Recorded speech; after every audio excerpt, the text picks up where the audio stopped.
This is the Colorado River, or what remains of it, a name that used to signify power and continuity, now reduced to dust and absence. Once the artery of the American Southwest, the Colorado carved canyons and sustained entire civilizations.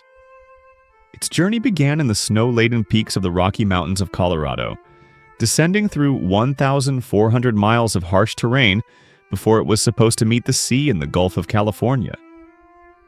That final embrace with the ocean, however, is now a memory. Since the 1960s, the river that was meant to flow endlessly to the sea has not reached its end. What was once a fertile delta teeming with life has become a graveyard of lost ecosystems. Where forests and estuaries once thrived, home to species like the vaquita and totawaba, there is now only the dry, cracked floor of a forgotten riverbed. The story of the Colorado River is not one of sudden catastrophe, but of slow, relentless suffocation. A death by 1,000 decisions. It began in 1922, when officials from 7 southwestern states gathered in a retreat to divide a river as if it were a commodity. No voice from Mexico. No voice from the indigenous peoples who had lived alongside the river for millennia.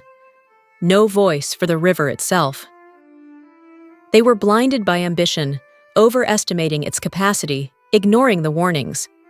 The Colorado River Compact they created allotted more water than the river could offer.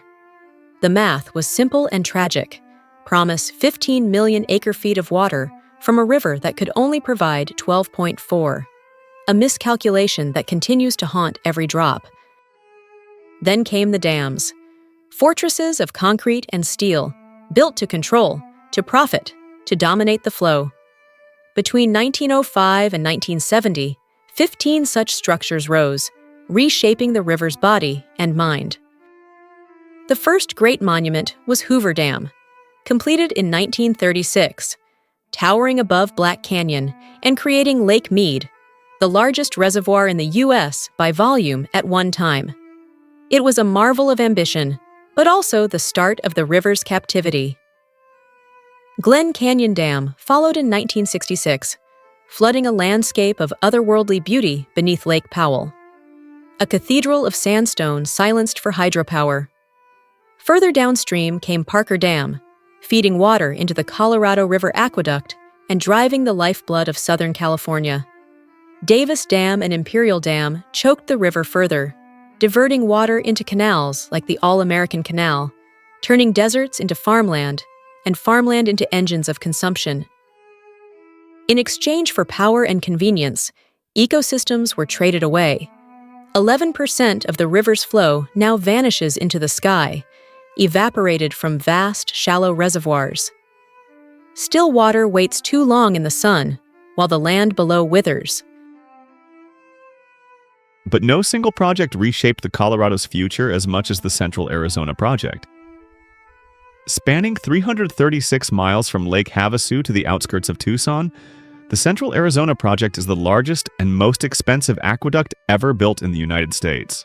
Authorized in 1968 and fully operational by the 1990s, it was designed to deliver up to 1.5 million acre-feet of water annually from the Colorado River deep into the arid heart of Arizona. To achieve this, the Central Arizona Project defies gravity, pumping water uphill nearly 3,000 feet across deserts, through 14 pumping stations, 3 tunnels, and miles of canals. It is a feat of engineering and a symbol of desperation. Water that was never meant to travel this far is pushed across a sun-scorched landscape to feed the ever-growing thirst of Phoenix, Tucson, and the agricultural fields of Pinal County. Cities rose and flourished under its flow. Suburbs bloomed. Golf courses multiplied. Shopping malls and swimming pools became ordinary in a place where rainfall is an afterthought. But the Central Arizona Project also revealed the unsustainable cost of this artificial bounty. The energy required to lift this water is immense, mostly drawn from coal and gas-fired plants. The Navajo Generating Station, once one of the dirtiest power plants in the U.S., was built to power the Central Arizona Project's pumps, leaving behind a legacy of pollution and broken promises for the tribal communities nearby. And the water? Much of it is used not by homes or businesses, but by farms in the desert. Crops like cotton and alfalfa, grown with federally subsidized water, make up the bulk of Central Arizona Project's agricultural use. Nearly 80% of Central Arizona Project's water goes to agriculture, yet even this is collapsing. As shortages deepen, Pinal County farmers are already losing their allocations. Fields once flooded now crack under the weight of a changing climate. The Central Arizona Project was meant to secure Arizona's future. But in many ways, it exposed the myth of abundance. It turned the illusion of limitless water into a concrete reality, and now that reality is crumbling.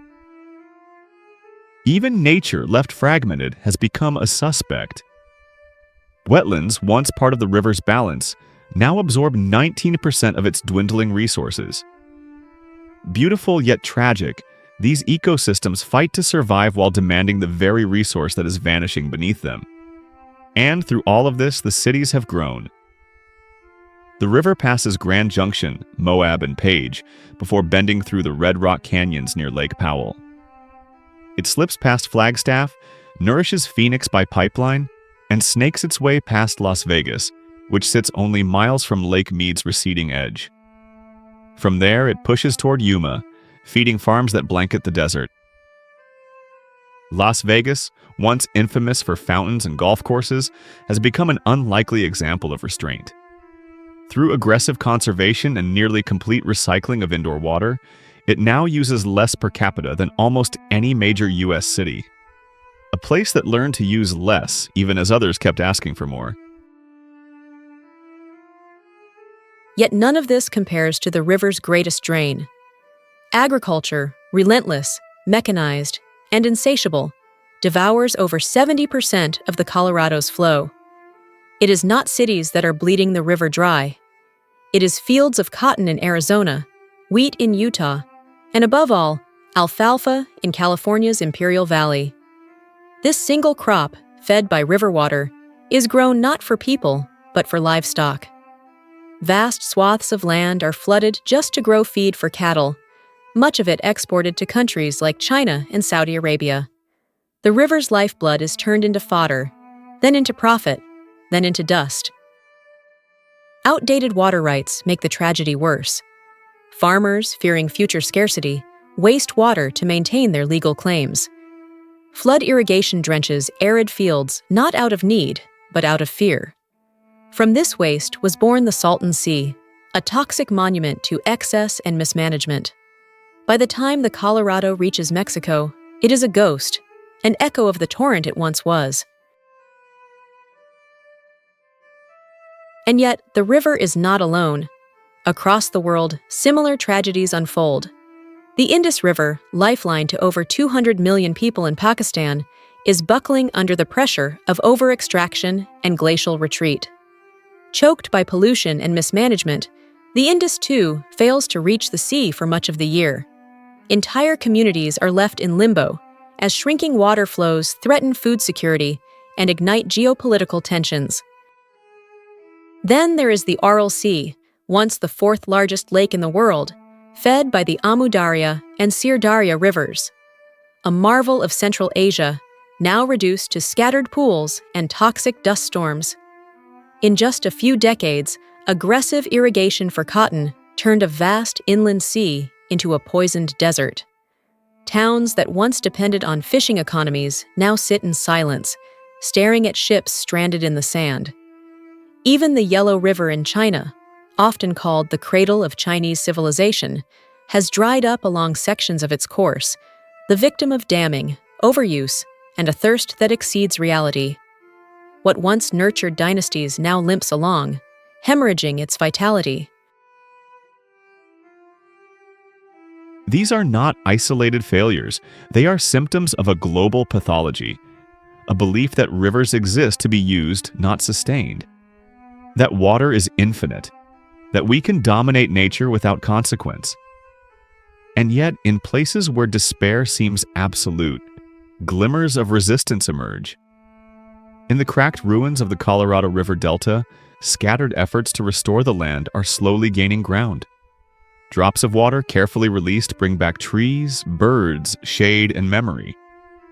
Restoration is possible, but it is slow, fragile, and always at risk of being undone.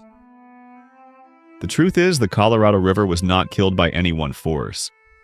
It was unmade by our systems, our politics, our ignorance. And it stands not as a warning, but as a mirror, a reflection of how we treat the lifeblood of this planet. With arrogance, with neglect, with no regard for the future. The river's story is still unfolding, but whether that story ends in rebirth or in final silence depends on how quickly we can learn what we've refused to see, and whether we choose finally to listen. If you're enjoying the content, don't forget to hit that like button and subscribe for more awesome videos.